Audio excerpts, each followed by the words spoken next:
예, 이제 짧게 Q&A 시간을 가지도록 하겠습니다. 원래 저희 경영전략 포럼에서는 Q&A 시간은 청중들이 궁금한 사안을 해소하실 수 있도록 그렇게 기회를 드려왔습니다. 그렇지만 오늘은 웹 세미나로 저희들이 진행을 하고 있어서 청중분들이 안 계셔서 대신 제가 발표자분들께 질문을 드리도록 하겠습니다. 쉬는 시간에 제가 또 여기 계신 기자분들께도 질문들을 좀 받았습니다. 그 중에서 대표적인 거 시간이 없기 때문에 한두 개씩만 질문 드리도록 하겠습니다. 먼저 주원 박사님께 질문 드리죠. 코로나19 유행으로 인해서 여러 가지 충격들이 왔는데 이제 다시 뉴노멀 2.0 시대가 될 것이다 라고 전망을 해주셨어요. 코로나19가 끝난 다음에. 그렇다면 뉴노멀 2.0은 글로벌 파이낸셜 크라이시스 이후에 뉴노멀 1.0과는 어떤 차이가 있는지요? 그리고 이런 뉴노멀 1.0 시대 때는 세계적인 경제 성장 추세가 꺾였었는데 이번에도 그렇게 될 것인지 그 부분에 대해서 설명을 좀 부탁드리겠습니다. 뉴노멀 1.0을 유발했던 충격이 이제 글로벌 금융위기 충격이었고, 이번은 이제 2.0을 유발한 충격이 코비드 19 팬데믹 충격인데, 근본적인 충격의 차이점에서 보면 일단 글로벌 금융위기 뉴노멀 1.0은 시장이나 경제 시스템의 고장이었다고 생각이 됩니다. 시스템의 고장은 상당 기간 복구하는데 시간이 많이 걸렸고요. 그게 뭐 보시는 분들에 따라서는 다르겠지만 한 10년 정도의 시간이 걸렸다고 생각이 됩니다. 근데 이제 팬데믹에 대한 충격은 시장이나 실물 경제 시스템의 고장은 아닙니다. 그러니까 외부적인 요인으로 특히 이제 가계를 중심으로 해서 구매력이 확 떨어지다 보니까 이제 수요가 급작스럽게 위축되는 거에 대한 그런 충격이겠죠. 그래서 긍정적인 면에서 본다면 지금 뉴노멀 2.0은 1.0과 틀리게 이 코비드 19이라는 게 잡히기만 하면 그냥 V자 반등이 가능하고 어떻게 보면 성장률이 크게 떨어지지 않을 수도 있는데, 근데 물론 이제 저는 경제 전문가의 입장이기 때문에 사실은 방역이나 뭐 전염병 쪽에 연구는 잘 모르지만 이리저리 들리는 얘기에 의하면 한 15, 16년 전에 사스였던가요? 그게 유행했을 때 지금까지 백신이나 치료제가 개발되지 못했다는 거, 10몇 년이 지나도록. 그렇다면 정말 암울한 얘기지만 이 코비드 19이라는 그 바이러스를 치료할 수 있는 정말 효과적인, 물론 뭐 일부 효능이 있는 그런 것들이 있겠지만 백신이나 치료제가 10몇 년 동안 앞으로 개발되지 못한다, 이런 전제라면 성장률의 하락은 상당히 불가능하고요. 뭐 금융위기 이후에 우리가 뉴노멀 1.0 기간에 10년의 어떤 잃어버린 세월, 그게 세계 경제 전체적으로도 10년 이상은 갈 수 있다, 뭐 이렇게 생각이 됩니다. 주 박사님 하나만 더 질문 드릴까요? 이 글로벌 유동성이 굉장히 지금 팽창해서 경제는 떨어지고 있는데도 불구하고 자산 시장의 가격은 치솟고 있지 않습니까?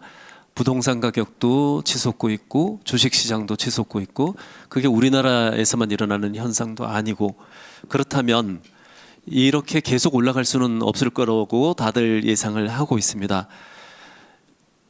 갑자기 이 버블이 붕괴되면 경제에 큰 충격은 오지 않을까, 어떻게 대응해야 할지 하는 것이 또 중요한 시장의 관심거리입니다. 간단한 답변 좀 부탁드리겠습니다.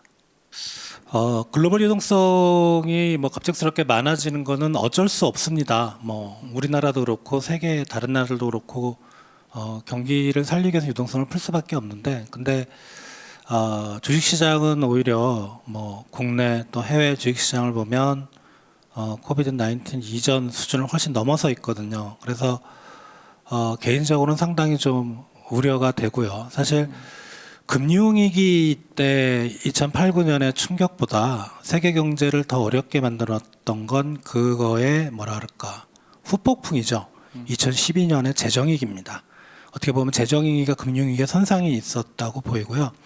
이런 글로벌 유동성이 실물 경제와 금융시장의 괴리를 지금 유발하고 있기 때문에 어떤 충격이 저는 2차 충격이 오지 않을까. 그게 이제 코비드 19과 직접적인 연관이 아닌 간접적 연관성으로 해서 어떤 국지적인 또는 어떤 특정한 국가의 충격이 오고 또는 어떤 특정한 시장의 충격이 왔을 때 재정위기 때와 같은 그런 후폭풍이 와서 유동성이 꺼지지 않을까 좀 생각이 되고요.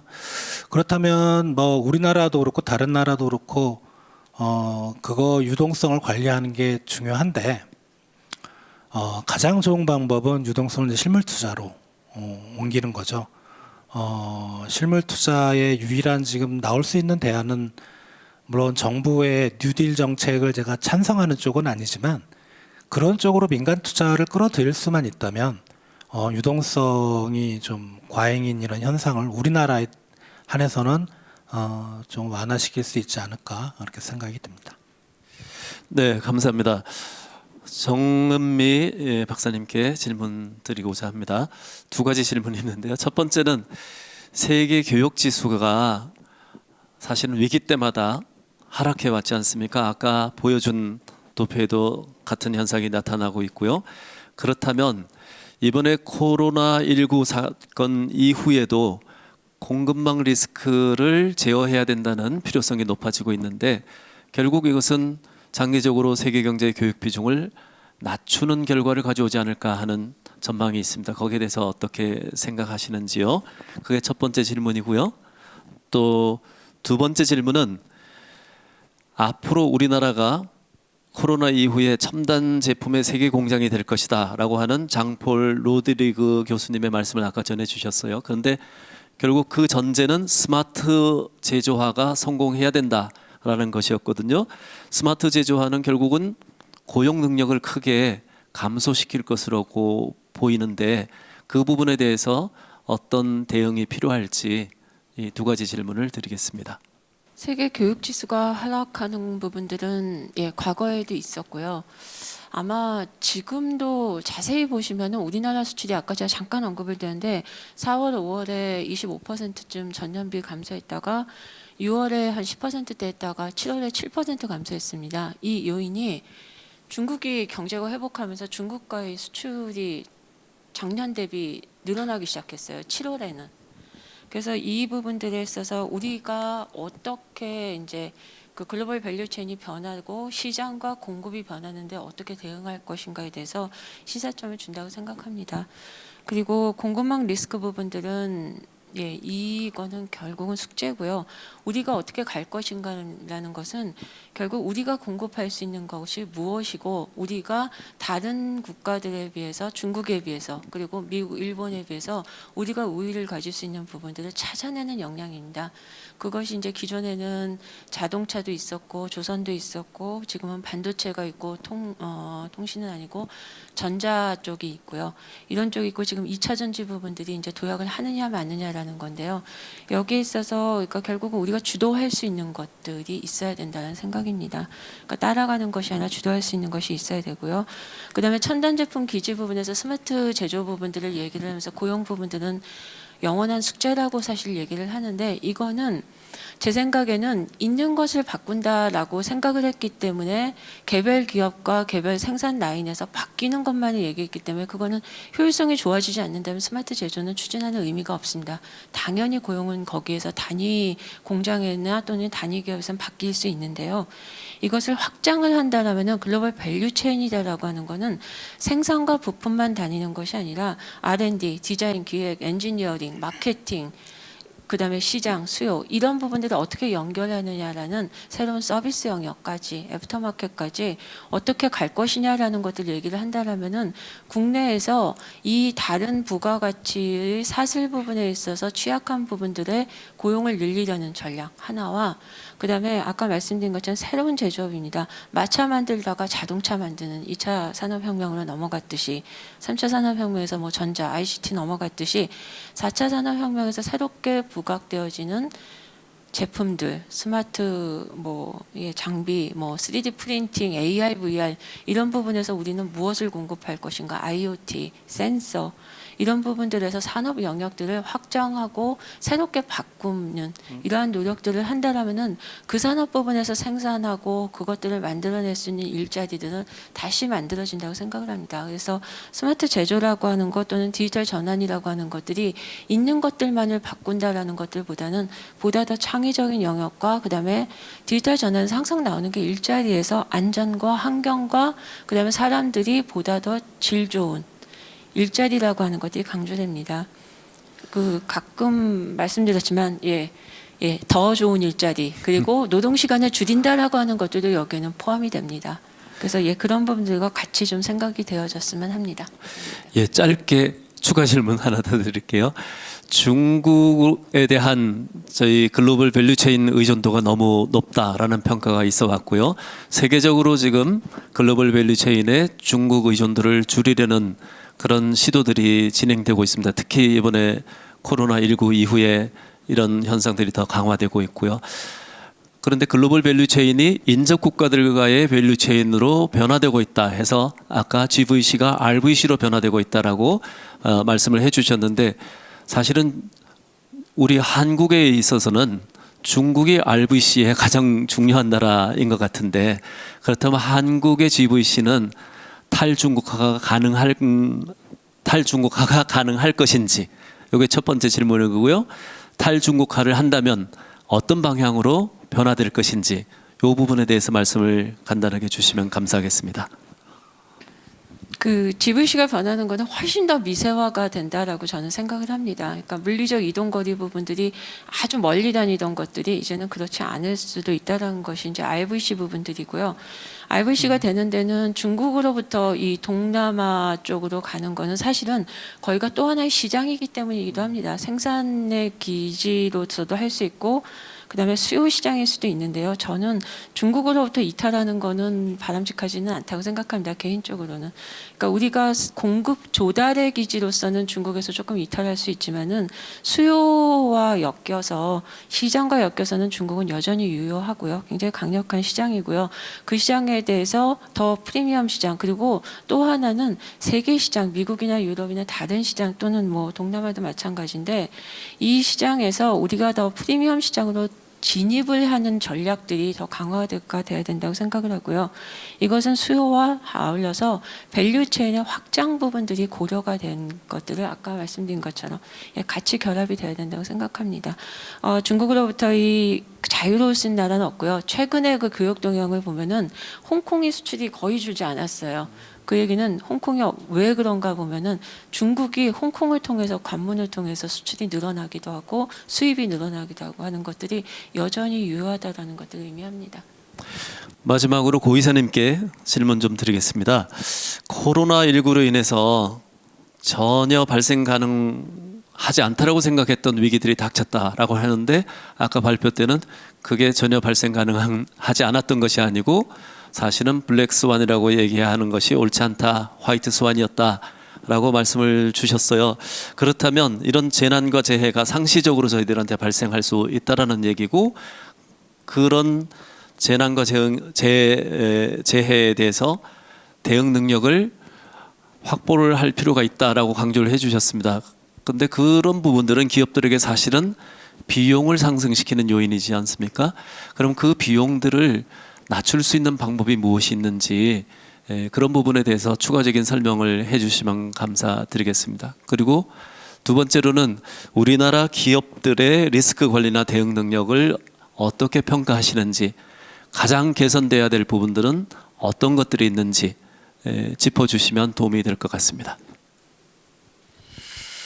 네, 그 첫 번째 질문과 관련해서요. 당연히 리스크 관리를 하기 위해서는 이제 비용이 발생할 수밖에 없습니다. 근데 이 리스크 관리에 대한 비용이 결론적으로 저희가 어떤 사건 사고가 발생하거나 재해재난이 발생했을 때 이제 들어가는 비용과 같이 한번 전체적인 썸을 좀 봐줘야 될 것 같습니다. 근데 보통 사전 비용과 그런 것들을 사후 비용으로 좀 나누어서 저희가 통상적으로 검토를 좀 해볼 수 있는데요. 결론적으로는 이런 비용들이 미리 예방해서 더 줄일 수 있는 비용과 그 예방했을 때 나중에 우리가 이제 발생할 수 있는 여러 가지 불확실성, 그다음 혹은 손실에 대한 규모를 더 줄이는 방향성으로 충분히 갈 수 있기 때문에 앞단에서 예방 비용으로서 적은 금액을 투자하시는 것이 뒷단으로 가서는 더 큰 발생 가능한 비용들을 줄일 수 있고요. 그거 더불어서 기업들은 또 평판이나 브랜드에 대한 부분들이 매우 중요합니다. 그런 것들은 2차 피해나 3차 피해에 대한 부분들까지 혹은 법적인 이슈와 관련된 비용들까지 같이 줄일 수 있는 부분이라고 봅니다. 그래서 비용을 리스크 관리를 한다고 해서 어떤 비용을 효율적으로 줄일 수 있느냐 이거에 대한 부분들은 제가 줄이는 것 자체는 올바른 답은 아니다. 다만 미리 사전에 적절한 비용을 투자해서 최대한의 효과를 보는 쪽으로 가는 것이 올바르다라는 말씀을 좀 드릴 수 있을 것 같습니다. 그리고 이제 두 번째 질문과 관련해서 가장 개선돼야 될 부분들이 어떤 것들이 있느냐에 대한 질문을 주셨는데요. 이 부분과 관련해서는 여태까지 우리나라 기업들 혹은 뭐 정부나 뭐 이런 부분들도 마찬가지긴 합니다만 대부분의 개인의 역량으로서 리스크 관리에 대한 부분들을 이렇게 관리를 진행을 했습니다. 그래서 리스크 관리를 잘하는 역량이 좋은 인력이 관리를 대응을 하면 리스크 관리 잘 되고 그렇지 않으면 또 리스크 관리가 안 돼서 여러 가지 문제점들이 발생을 합니다. 그래서 이런 것들이 결론적으로는 리스크 관리도 이제는 시스템적으로 관리가 되어져야 되고 또 한 가지는 이런 것들이 관리가 잘 될 수 있도록 그 기업이나 우리 뭐 정부의 리스크 관리에 대한 거버넌스 체계가 잘 갖춰져 있어야 될 것이라고 생각을 합니다. 네. 네, 감사합니다. 그렇다면 결국은 리스크 관리 전문 인력이 필요할 텐데 혹시 CRO, Chief Risk Officer 이런 제도들이 우리나라에 있습니까? 아니면 도입할 필요가 있다고 생각하시는지요? CRO라는 이제 제도는 사실은 잘 아시겠지만 이미 이제 금융권이나 이런 쪽으로는 이미 도입이 돼서 운영을 좀 하고 있고요. 네. 다만 이제 우리 이제 제조업이라든가 다른 그 외 서비스업 정도는 CRO가 없는 경우가 많고 대부분 COO 혹은 뭐 CEO가 혹은 CFO가 겸임을 하는 경우가 많습니다. 근데 리스크 관리를 제대로 하기 위해서는 분명히 그 역할을 분리해서 운영할 필요성이 있다라고 생각이 됩니다. 네, 감사합니다. 저희들이 지금까지 오늘 2020 경영 전략 포럼에서 세 분 전문가들로부터 포스트 팬데믹 과잉 유동성 시대 대응 방안이라는 주제로 발제와 질문 그리고 답변을 들었습니다.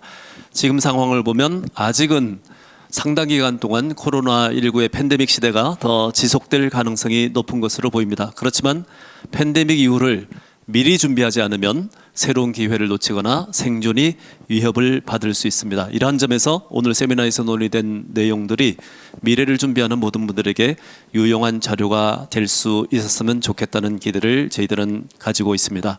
이제 마치는 시간이 됐습니다. 코로나19 시대입니다. 여러분 모두 건강관리 잘 하셔서 포스트 팬데믹 시대의 새로운 주인공들이 되시기를 기원합니다. 다음 포럼에서는 오프라인으로 건강하게 만날 수 있게 되기를 기대하면서 오늘 순서 여기서 모두 마치도록 하겠습니다. 시청해 주신 여러분 고맙습니다.